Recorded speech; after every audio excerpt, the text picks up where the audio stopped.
Thanks for being with us. Welcome to our CO2 refrigeration class number 6. This time, we are going to talk about compressors used with CO2 as refrigerant. Let's start by saying that the type of compressor used in CO2 refrigeration will logically depend on the type of system, or the stage of the installation. For example, there are compressors to be used specifically in the subcritical regime and others for the transcritical regime. It is common to observe scroll-type compressors for subcritical regime. This is due to the fact that the discharge pressures and temperatures are lower, because they are always below the critical point of CO2 at less than 31 C. I feel that this work area is precisely where these compressors offer the best advantage. We can number the characteristics of the digital scroll compressor, used in CO2 refrigeration as follows. 1. It is a variable capacity compressor that adapts to system requirements by activating and deactivating the machine's compression system, without turning off the engine.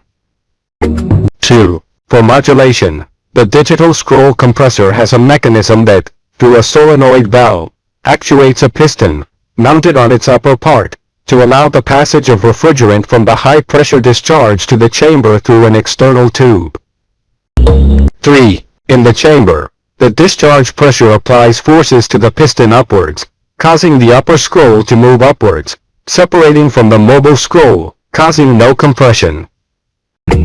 4. When the solenoid closes, the upper scroll lowers to its normal contact position, and compression resumes. 5. To control activation and deactivation, this system has a control module, whose strategy is based on pulse width modulation. 6.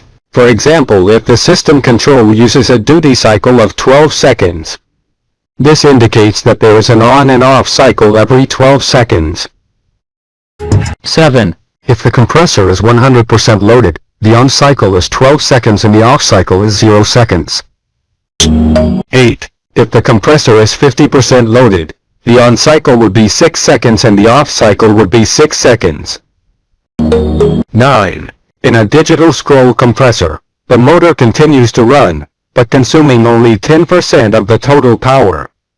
10. The digital scroll compressor can supply any capacity, between 10 and 100%, simply by loading and unloading the scrolls at successive regular intervals. 11. The larger compressors have an internal solenoid valve and the smaller compressors have an external solenoid valve. 12. The solenoid valve is specifically designed for the extreme number of on and off cycles. 13. The digital scroll compressor is very simple, both mechanically and electronically. 14. The modulation principle is mechanical, so the algorithm used by the electronic controller is much simpler. Thanks for being with us.